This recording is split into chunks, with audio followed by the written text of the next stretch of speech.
नमस्कार दोस्तों। सहायक आचार्य भर्ती को लेकर के एक और बड़ी अपडेट आ रही है और ये जो अपडेट है काफ़ी ज़्यादा इम्पोर्टेंट है।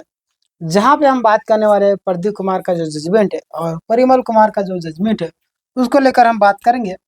90% वाले जो भी कैंडिडेट है उनकी जीत है। नई मेरिट लिस्ट जारी यानी कि नई नई मेरिट लिस्ट आपका जारी होने वाला। बाहर वाले जो भी कैंडिडेट है वो वापस होंगे यानी कि सभी के लिए खुशखबरी निकल करके आ रही। इस वीडियो को पेशेंस के साथ में अंतिम तक देखिएगा और वीडियो को लाइक कीजिएगा, कमेंट करके अपना राय ज़रूर बताइएगा। आज मैं आपको पॉइंट बाय पॉइंट सारी जानकारी आपके समक्ष रखने वाला हूँ। ध्यान दीजिएगा आप लोग। झारखंड शिक्षक भर्ती 2026 का पूरा अपडेट डिटेल में है ना। संशोधित सूची से जो भी कैंडिडेट बाहर हुए, जिन कैंडिडेट को पहले रिवाइज यानी कि संशोधित लिस्ट से बाहर कर दिया गया था ना, जिनको संशोधित लिस्ट से बाहर के उनका जो रिजल्ट अब जारी होगा ना, जो भी कैंडिडेट जिनको संशोधित लिस्ट से बाहर किया गया, अब उनका जो रिजल्ट आपको जारी किया जाए। क्लियर। आगे हम बात करेंगे। आप यहाँ पे ध्यान दीजिएगा कि यह जो फैसला आपको कोर्ट के केस और मतलब कोर्ट केस और चल रही जो प्रक्रिया इसके बाद लिया गया है, ठीक ना। यानी कि जो आपका कोर्ट में जो प्रक्रिया चल रही है और उसके बाद जो चीज़ें अभी सामने आ रही उसको लेकर के लिया गया है।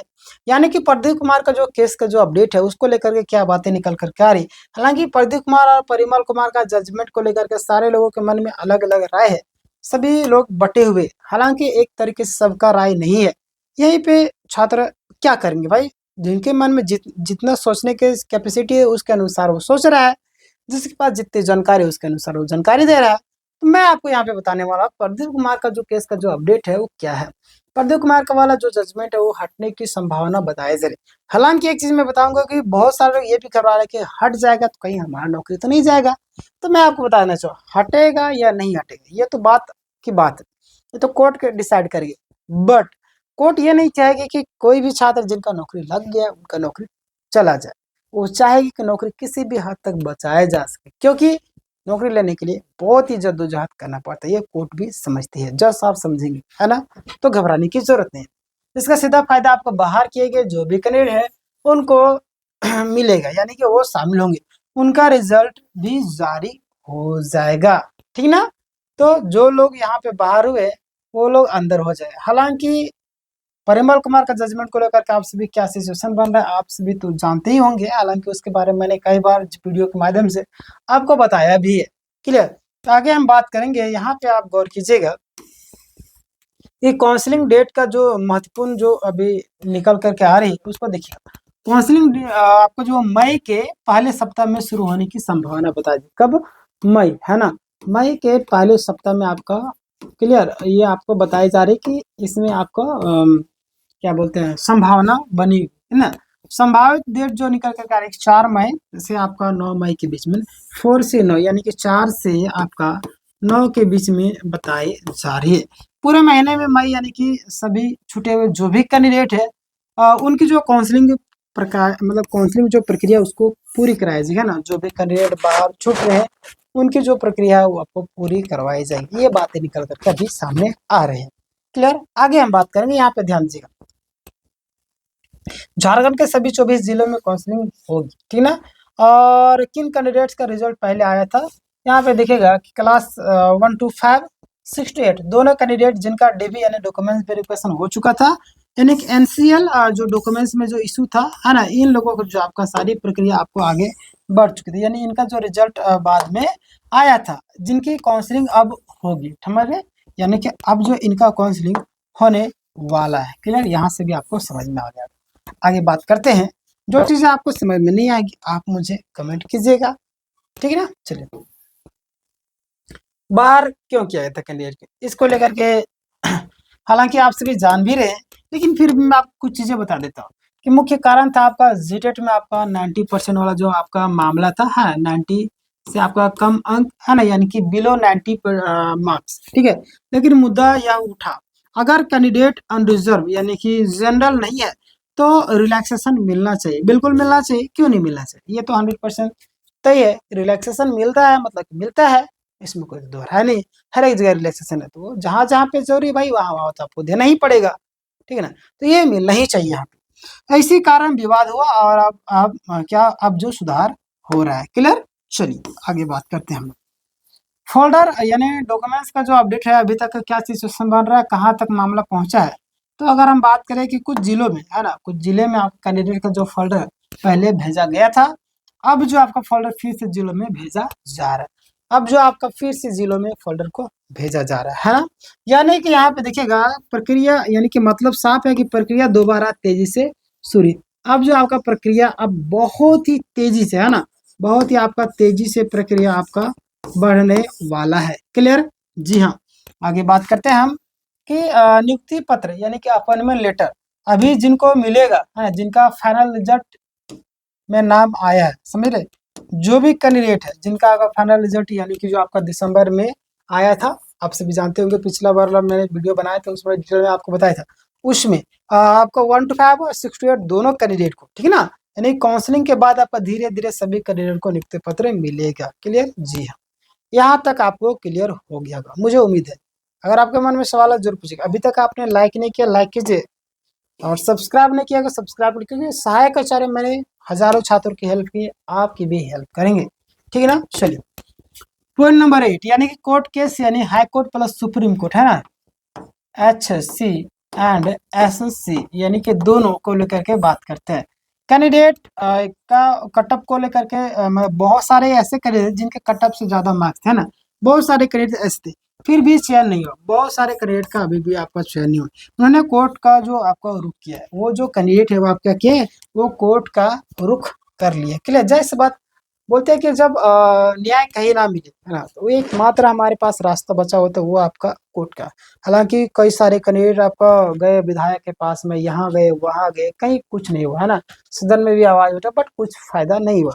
बट लास्ट में एक उम्मीद बची हुई बड़े बड़े नेता को, चाहे वो संविधान से चलता है, हमारा न्यायपालिका जिंदाबाद, तो न्याय का एकमात्र रास्ता बचता है वो आपका कोर्ट। तो छात्र कहाँ जाएंगे जी भाई, कोर्ट तो जाएंगे। तो यहाँ पे छात्र कोर्ट का रास्ता अपना रहे हैं। क्लियर? जी हाँ। अब इनका जो रिजल्ट है 100% आने की संभावना बताए जा रहे। क्लियर? यानी कि वो सभी कैंडिडेट का जो रिजल्ट है आ सकता है। चलिए आगे बात करेंगे। 2 साल बीएड वाले जो भी कैंडिडेट, उनको लेकर के जो अपडेट है, बड़ी अपडेट है, यानी कि 2 साल बीएड वाले जो भी कैंडिडेट है उनकी जीत लगभग मानी जा रही है। उन्हें परेशान होने की भी जरूरत नहीं, क्योंकि देखिए इग्नू वगैरह जो भी है ना आपका, वो हमेशा से 2 साल का ही बीएड करवा रही है, तो भाई वो तो जीत तो निश्चिंत तय है। अगर वो डिग्री का मान्यता नहीं होगा तो यहाँ पे भी मान्यता नहीं होगी, क्योंकि वो डिग्री का मान्यता है, यानी कोर्ट भी आपको वैलिड करेगा ही करेगा। ठीक है, इस चीज को लिए आपको घबराने की बिल्कुल भी जरूरत नहीं है। हालांकि कोर्ट क्या कर देगी कुछ किसी को पता नहीं, बट जहां तक उम्मीद लग रही है वहां तक जी चीजें निकल कर सामने आ रही, मैं आपके समक्ष प्रस्तुत कर रहा हूँ, ठीक है ना। चलिए आगे बात करेंगे। यहाँ पे ध्यान दीजिएगा आप लोग कि 45% और 50% वाला जो आपका मार्क्स का जो आपका मामला है, मुद्दा आपका 5% रिलैक्सेशन को लेकर के है ना, यानी कि 5% जो आपका छूट नहीं मिला है ना, ये इसको लेकर के छात्र परेशान है। इस केस में आपका सुप्रीम कोर्ट में आपका चाहिए, जो केस आपका SC में चल रहा है, यानी कि संभावना है कि इन कैंडिडेट्स को भी राहत मिल सकती है ना, और रिजल्ट आपका जारी होगा। संभावना बताई जा रही है कि ये जो कैंडिडेट है उनको राहत मिलेगी और जीत आपका तय होगी। क्लियर? जी हाँ। आगे हम बात करते हैं, यहाँ पे ध्यान दीजिएगा आप लोग कि पारा या नॉन पारा कैंडिडेट को लेकर के जो बातें निकल कर क्या रही, दोनों प्रकार के जो कैंडिडेट है ना, दोनों प्रकार के जो भी कैंडिडेट है, पारा टीचर हो या नॉन पारा टीचर हो, दोनों का जो रिजल्ट आने की प्रबल संभावना बनी हुई है। हालांकि पारा वाला जो आपका समायोजन वाला जो मामला है ना, समायोजन वाला, क्या मैं लिख रहा हूँ, ठीक तो लिख रहा था, हाँ, समायोजन है ना, ये जो मामला है अभी फैसला रिजर्व रखेगा। पता नहीं ये लोग कितना दिन फैसला रिजर्व, 15 दिन में मामला क्लियर कर दें, बट 15 दिन से ज्यादा हो चुके हैं, महीना भर हो चुके हैं लगभग, आप तो देखे होंगे कितना दिन से मैं भी इंतजार कर, आपसे भी हालांकि कुछ फैसला अभी तक नहीं आया, रिजर्व रखिए, पता नहीं कब देंगे। और जितना संभावना है कि समायोजन तो करना चाहिए, बट देखिए क्या कहते हैं कोर्ट, है ना। चलिए आगे बात करेंगे हम। यहाँ पे ध्यान दीजिए आप लोग कि सब्जेक्ट कॉम्बिनेशन को लेकर के जो इशू था, यानी कि जिनका सब्जेक्ट कॉम्बिनेशन को लेकर के इशू था, उन्हें बाहर नहीं किया जाएगा, यानी कि उनका जो रिजल्ट आ जाएगा। क्लियर? जो डीवी पेंडिंग जो भी कैंडिडेट है उनके लिए जो बातें निकल कर किया है। क्लियर? रिजल्ट जो आपका डीवी पूरा हुआ है लेकिन रिजल्ट नहीं आया, उनका जो रिजल्ट बहुत ही जल्द जारी होगा। ठीक है, उनका जो रिजल्ट है आपका बहुत ही जल्द आपको जारी होने की संभावना बताई जा रही दोस्तों। अन्य केस को लेकर के हम बात करें, अदर केस को जो इशू है ना, बात करते हैं। कुछ जानकारी यानी कि कुछ मामला में उसके अनुसार बात करें, सुप्रीम कोर्ट में आपका पेंडिंग चल रहा है कुछ मामले, सुनना आपका इस महीने के में होने की पूरी संभावना बताइए। फाइनल कंक्लूजन क्या है, मैं आपको समरी के तौर पर कुछ चीज़ें बता देना चाहता हूँ। ये काउंसलिंग मई में शुरू हो, क्लियर, आपका 4 से 9 मई के बीच में बताया जा रही है। हालांकि ये डेट आपका आगे पीछे हो सकता है ना, इस चीज़ को आप श्योरिटी रहेगा। बाहर के कैंडिडेट आपका रिजल्ट आएगा और कोर्ट केस का जो अवसर आप पॉजिटिव नजर आ रही है, धीरे धीरे सभी के नियुक्ति पत्र मिलने की संभावना है। हालांकि मैं एक चीज बता देना चाहती हूँ, ये सरकार मामला को लंबा खींचना चाहती है और कुछ नहीं, नियुक्ति तो आपको मिलेगी और आपको नंबर आपका ठीक है तो मिलेगी, इस चीज को आप श्योरिटी के साथ में रह सकते हो। हालांकि मैं गारंटी के साथ नहीं बोलूंगा, बट सरकार का मकसद एक ही रहता है कि मामलों को लंबा खींचे, क्योंकि इनका कार्यकाल 5 साल का है। हालांकि साल भर तो गुजर चुका है, आपको पता है कि यह भी साल अभी जाने ही वाला है, धीरे धीरे जा रहा है, गुजरते रहा है। ये चाहती है कि मामलों को किस तरीके से लंबा खींचे, क्योंकि इनके पास सीमित वैकेंसी है, इसी के अनुसार ये काम करना चाहते हैं, है ना। बाकी बात समझदार है, नियुक्ति तो मिलेगी, संभावना है, थोड़ा थोड़ा धीरे धीरे दे करके। बाकी बात एक चीज मैं आपको बोलूँगा, आप तैयारी कीजिए किसी अन्य एग्जाम की भी, है ना, आप इसी के भरोसे ना रहे। बाकी जो अपडेट आएगा वीडियो आपको देखने ही देखने बाद, क्लास अगर करना चाहते सुबह आपको 7 बजे से लेकर रात्रि के 11 बजे तक हमारा क्लास लाइव चलता है, यूट्यूब में चलता है, आप रेगुलर क्लास कर सकते हैं। मिलते हैं नेक्स्ट वीडियो, अपना ख्याल रखिएगा, तब तक के लिए इस वीडियो को हर ग्रुप में शेयर कीजिए। धन्यवाद।